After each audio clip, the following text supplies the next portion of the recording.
നമസ്കാരം. മലയാളി വാർത്ത ഇൻസൈഡിലേക്ക് സ്വാഗതം.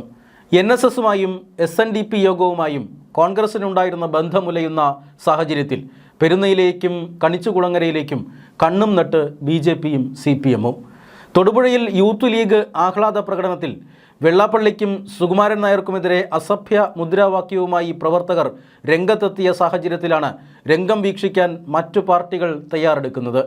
ലീഗിന് 5 മന്ത്രിസ്ഥാനം ലഭിക്കാൻ സാധ്യതയുണ്ടെന്ന വാർത്തകൾ പുറത്തുവന്നതും കോൺഗ്രസ് ഇതര കക്ഷികൾക്ക് മനപ്പായസത്തിനുള്ള വക നൽകി. ലീഗ് ഭരിക്കും കേരള മണ്ണെന്ന മുദ്രാവാക്യം. കേരള മണ്ണിലെ നിയമങ്ങൾ ലീഗ് പറയും. അഭിമാനത്തിന് അസ്തിത്വം ആരുടെ മുൻപിലും പണയം വയ്ക്കാനാവില്ലെന്നും മുദ്രാവാക്യത്തിൽ പറയുന്നു. VD സതീശന് അഭിവാദ്യം അർപ്പിച്ചുകൊണ്ടായിരുന്നു ഈ മുദ്രാവാക്യം വിളി. മുഖ്യമന്ത്രി പ്രഖ്യാപനം വൈകുന്നതിൽ മുസ്ലിം ലീഗിനെ കുറ്റപ്പെടുത്തിക്കൊണ്ട് സുകുമാരൻ നായർ നേരത്തെ രംഗത്ത് വന്നിരുന്നു. കേരളത്തിൻ്റെ അടുത്ത മുഖ്യമന്ത്രി ആരാവണമെന്ന ചർച്ച കോൺഗ്രസിൻ്റെ ആഭ്യന്തര കാര്യമാണെന്നും വിഷയത്തിൽ ഘടകകക്ഷികൾ എന്തിന് ഇടപെട്ടുവെന്നും ചോദിച്ചാണ് NSS general secretary G. Sukumaran Nair രംഗത്ത് വന്നത്.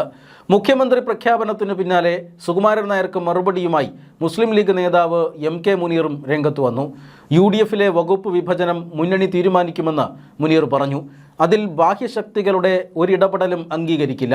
പുറത്തു നിന്നുള്ള ആരുടെയും അഭിപ്രായം ചെവിക്കൊള്ളില്ലെന്നും MK മുനീർ പറഞ്ഞു. കേരളത്തിൻ്റെ അടുത്ത മുഖ്യമന്ത്രി ആരാവണമെന്ന ചർച്ച കോൺഗ്രസിൻ്റെ ആഭ്യന്തര കാര്യമാണെന്നും വിഷയത്തിൽ ഘടകകക്ഷികൾ എന്തിന് ഇടപെട്ടുവെന്നും ചോദിച്ചാണ് NSS general secretary G. Sukumaran Nair രംഗത്ത് വന്നത്. ഇതിനു പിന്നാലെ മുഖ്യമന്ത്രി ചർച്ചയുമായി ബന്ധപ്പെട്ട പരാമർശത്തിൽ സുകുമാരൻ നായരെ പിന്തുണച്ച് തിരുവഞ്ചൂർ രാധാകൃഷ്ണനും രംഗത്ത് വന്നിരുന്നു. മുഖ്യമന്ത്രി ചർച്ച സംബന്ധിച്ച് ഘടകകക്ഷികളാണ് കുഴപ്പമുണ്ടാക്കിയത്. വിഷയത്തിൽ അഭിപ്രായം പറയാൻ മുസ്ലിം ലീഗ് അടക്കമുള്ളവർക്ക് എന്താണ് കാര്യം? മുഖ്യമന്ത്രിയായി ആര് വന്നാലും സ്വീകരിക്കാൻ ഘടകകക്ഷികൾ തയ്യാറാകണം. ചർച്ചയിൽ തീരുമാനം വഴിമുട്ടിയത് ഘടകകക്ഷികളുടെ സമ്മർദ്ദം മൂലമാണ്. വിഷയത്തിൽ ഇടപെട്ട എല്ലാ ഘടകകക്ഷികളും പ്രശ്നം വഷളാക്കിയെന്നും സുകുമാരൻ നായർ കുറ്റപ്പെടുത്തിയിരുന്നു.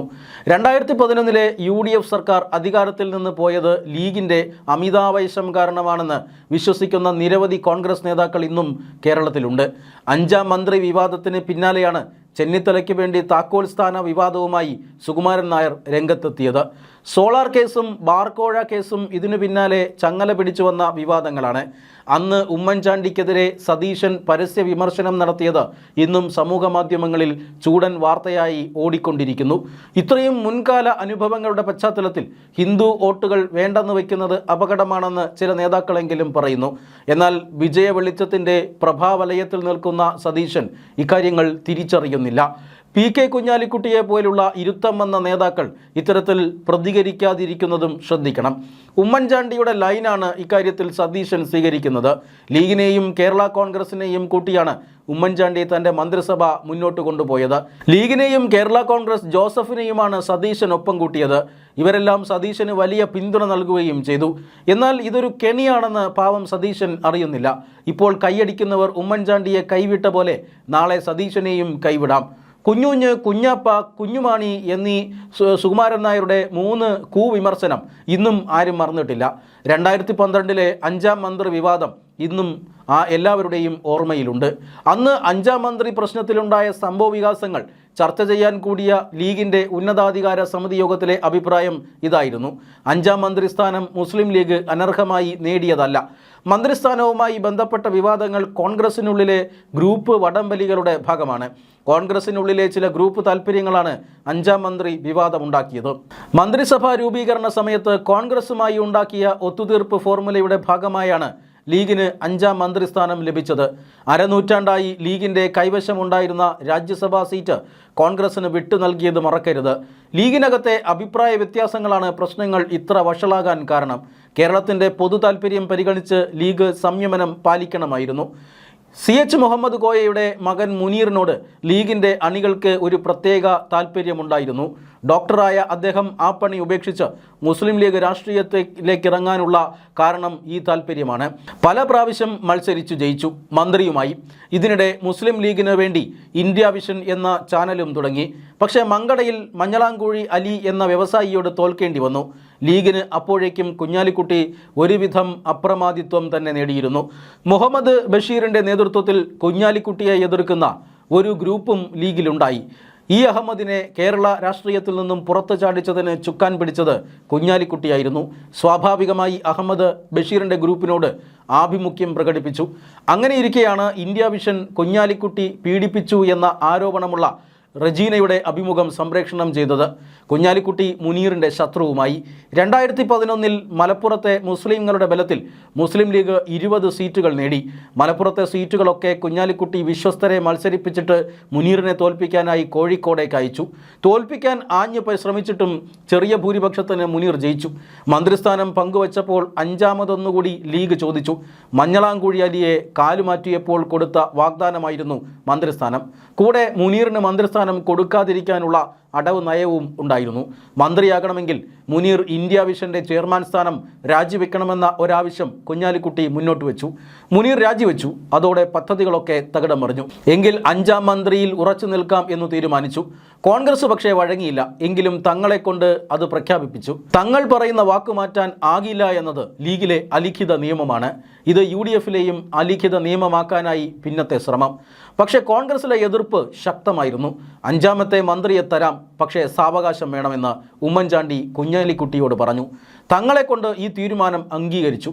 എവിടെ 5ാം മന്ത്രി എന്ന ചോദ്യം കൂടെ കേൾക്കാൻ തുടങ്ങി. അലി അണികളെ ഇറക്കി ചില പ്രതിഷേധങ്ങളും സംഘടിപ്പിച്ചു. അപ്പോഴേക്കും പിറവം ഉപതെരഞ്ഞെടുപ്പ് വന്നു. അതിനുശേഷം തീരുമാനിക്കാമെന്ന ഉമ്മൻചാണ്ടിയുടെ അഭിപ്രായം കുഞ്ഞാലിക്കുട്ടി സ്വീകരിച്ചു. അപ്പോഴേക്കും ബഷീറിനും മുനീറിനും കുറച്ചുകൂടെ ധൈര്യമായി തുടങ്ങി. പിറവത്ത് ജയിച്ച അനൂപിൻ്റെ സത്യപ്രതിജ്ഞ പോലും ഇടപെട്ട് അവർ തടഞ്ഞു. അനൂപ് മന്ത്രിയാകുന്നെങ്കിൽ അലി കൂടി മന്ത്രിയാകണമെന്ന് ലീഗ് ശഠിച്ചു. അനൂപിന് മന്ത്രിസ്ഥാനം വേണമെങ്കിൽ അലി കൂടി സത്യപ്രതിജ്ഞ ചെയ്യണമെന്ന കടുത്ത നിലപാടുമെടുത്തു. ഗത്യന്തരമില്ലാതെ കോൺഗ്രസ് KPCC വിളിച്ചുകൂട്ടി. ലീഗിന് കൂടുതൽ മന്ത്രിമാരെ നൽകാൻ കഴിയില്ല എന്നവർ ഏകകണ്ഠമായി തീരുമാനിച്ചു. കോൺഗ്രസിലെ പൊതുവികാരം ഇതാണെന്നറിഞ്ഞ കുഞ്ഞാലിക്കുട്ടി ഒത്തുതീർപ്പിന് തയ്യാറായി.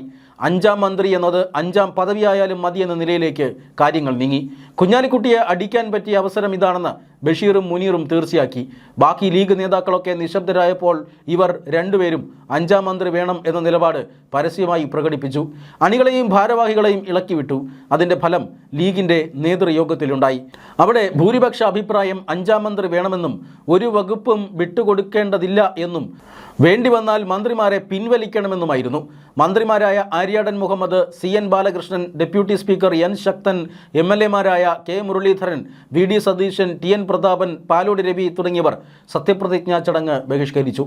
കേരള കോൺഗ്രസ്, പിള്ള, CMP, JSS എന്നിവയുടെ നേതാക്കളും ചടങ്ങിൽ നിന്ന് വിട്ടുനിന്നു. അലിയെ മന്ത്രിയാക്കിയതിനെതിരെ ലീഗിനുള്ളിലും പ്രതിഷേധമുണ്ടായി. മുസ്ലിം ലീഗ് നേതാക്കളായ അബ്ദുൾ സമദ് സമദാനി, TA അഹമ്മദ് കബീർ തുടങ്ങിയവരും സത്യപ്രതിജ്ഞാ ചടങ്ങിനെത്തിയില്ല. വലിയൊരു വിഭാഗം കോൺഗ്രസ് MLA മാർ തികഞ്ഞ അമർഷത്തിലായി.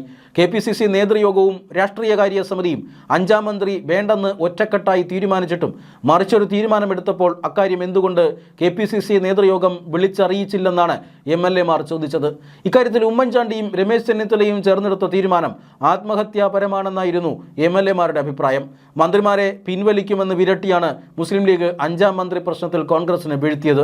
K കരുണാകരനും AK ആന്റണിയും മറ്റും കോൺഗ്രസിനെ നയിച്ചിരുന്ന കാലത്ത് ഇതുപോലെ പ്രതിസന്ധി ഉണ്ടാകുമ്പോൾ ഒരിക്കലും കോൺഗ്രസിനെ മുറിവേൽപ്പിക്കുന്ന ഒത്തുതീർപ്പ് തീരുമാനം ഉണ്ടാകില്ലായിരുന്നു. മന്ത്രിമാരെ പിൻവലിക്കുമെന്ന് ലീഗ് വിരട്ടിയപ്പോൾ തന്നെ ഉമ്മൻചാണ്ടി പേടിച്ചുപോയി. നിങ്ങൾ രാജിവെക്കേണ്ട, പകരം ഞാൻ രാജിവെക്കാമെന്ന് ഉമ്മൻചാണ്ടി ഉറച്ച നിലപാടെടുത്തിരുന്നെങ്കിൽ ലീഗ് ഒതുങ്ങുമായിരുന്നു. ലീഗിന് മറ്റെങ്ങും പോകാൻ കഴിയില്ലെന്ന സത്യം ഉമ്മൻചാണ്ടിയും രമേശ് ചെന്നിത്തലയും തിരിച്ചറിയാൻ കഴിയാതെ പോയി. കേരളത്തിന്റെ ചരിത്രത്തിൽ ഒരിക്കലും ഉണ്ടാകാത്ത വിധം ന്യൂനപക്ഷ സമുദായക്കാരുടെ എണ്ണം കൂടി. മന്ത്രിമാർ ഉൾപ്പെടെയുള്ള ഭരണഘടനാ പദവികളിൽ ന്യൂനപക്ഷക്കാർ വർദ്ധിച്ചു. Speaker, deputy speaker, chief whip എന്നിവ ഉൾപ്പെടെ 24 പദവികളിൽ 14ലും ന്യൂനപക്ഷക്കാരായി. KPCC അധ്യക്ഷൻ രമേശ് ചെന്നിത്തലയെ പോലും അറിയിക്കാതെ കോൺഗ്രസ് മന്ത്രിമാരുടെ വകുപ്പുകൾ മുഖ്യമന്ത്രി പുനർവിഭജിച്ചു. കരുണാകരന്റെ കാലത്ത് വകുപ്പുകൾ മാറ്റുന്നത് താനുമായും തൻ്റെ ഗ്രൂപ്പുമായും ചർച്ച ചെയ്തിട്ടില്ലെന്ന് പരാതിപ്പെട്ട് UDF കൺവീനർ സ്ഥാനം ഉമ്മൻചാണ്ടി രാജിവെച്ചിട്ടുണ്ട്. 94-ൽ കരുണാകരൻ വയലാർ രവിയെ തഴഞ്ഞ് ലീഗിന് രാജ്യസഭാ സീറ്റ് നൽകിയതിൽ പ്രതിഷേധിച്ച് മന്ത്രിസ്ഥാനവും അദ്ദേഹം രാജിവെച്ചിട്ടുണ്ട്. അതേ ഉമ്മൻചാണ്ടി ഇപ്പോൾ ലീഗിന് മുന്നിൽ ഇഴയുന്നു. തീരുമാനങ്ങളൊക്കെ അന്ന് കേരളത്തിലെ കോൺഗ്രസിൽ നിന്നും മറച്ചു വച്ചിരുന്നു. NSSന്റെ എതിർപ്പിനെ മറികടക്കാൻ 2 നായന്മാർക്ക് പ്രത്യേക വകുപ്പുകൾ നൽകി. മന്ത്രിസഭയിലെ ന്യൂനപക്ഷ അതിപ്രസരത്തെ മറികടക്കാനാണ് കോൺഗ്രസ് മന്ത്രിമാരുടെ വകുപ്പുകളിൽ മാറ്റം വരുത്തിയത്. ഭൂരിപക്ഷ സമുദായക്കാരെ സന്തോഷിപ്പിക്കാനായി ആഭ്യന്തരം തിരുവഞ്ചൂർ രാധാകൃഷ്ണനും റവന്യൂ അടൂർ പ്രകാശിനും നൽകി. എന്നാൽ NSS ഇതുകൊണ്ട് സമാധാനപ്പെട്ടില്ല. ഇതായിരുന്നു 2012 അവസ്ഥ. 2026 ഇത് ആവർത്തിക്കുമെന്ന് CPM-ഉം BJP-യും കരുതുന്നു. അതിനാണ് അവർ തക്കം പാർത്ത് കാത്തിരിക്കുന്നത്.